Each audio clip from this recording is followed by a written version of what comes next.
जय माता दी एवरीवन। आज का विचार, इंसान की समझ सिर्फ इतनी है कि उसे जानवर कहो तो नाराज़ हो जाता है और शेर कहो तो खुश हो जाता है।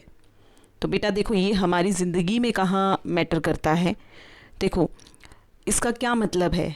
इसका मतलब है कि हमारे सोचने में फ़र्क होता है। अब देखो, जो शेर है वो भी जानवर है, ठीक है। तो अगर हमें कोई ऐसे बोल दे कि क्या जानवर, कैसे जानवर जैसा आदमी है, कैसे जानवर जैसा व्यवहार कर रहा है, तो हमें बड़ा गुस्सा आता है कि क्यों उसने हमें ऐसा कहा, क्यों जानवर बोला, है ना। और अगर वो हमें बोल दे ये तो बहुत शेर है, शेर बच्चा है, या कोई भी हमें बोल दे ये तो शेर बच्चा है, तो हम कितने खुश होते हैं ना कि शेर बोला, लेकिन है तो बेटा वो भी जानवर ही है ना। तो यही इसका मतलब यही है, ये इस विचार का यही मतलब है कि हर चीज़ के दो पहलू होते हैं, ठीक है। जैसे आपका सिक्का होता है तो देखो उसमें भी हेड एंड टेल, दो पहलू है ना। तो हर बात के भी दो मतलब होते हैं। तो वो हम पर डिपेंड करता है कि हम उसे अच्छे उसमें लें या बुरे उसमें लें, ठीक है। अगर कोई हमें बार बार डांटता है स्कूल में तो हम लोग बोलते हैं ये गंदा टीचर है, मुझे बार बार डांटता है, लेकिन हम कभी ये नहीं सोचते ये क्यों डांट रहा है हमें, ठीक है।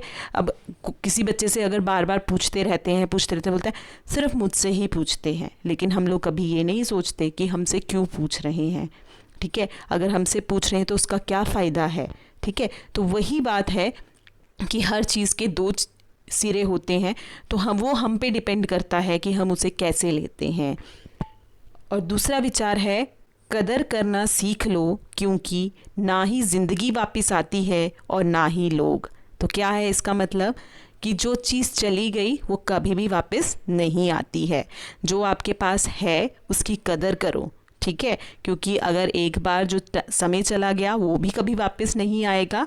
और अगर कोई इंसान है जो आप जैसा भी है, अच्छा है बुरा है, अगर वो चला गया तो वो भी वापस नहीं आएगा। अच्छा आदमी होगा तो वो भी वापस नहीं मिलेगा, और बुरा आदमी होगा तो वो भी वापस नहीं आएगा। तो इसलिए हमें क्या करना चाहिए, समय की कदर करनी चाहिए। जैसे भी हम लोग हैं हमें उसमें ही खुश रहना चाहिए।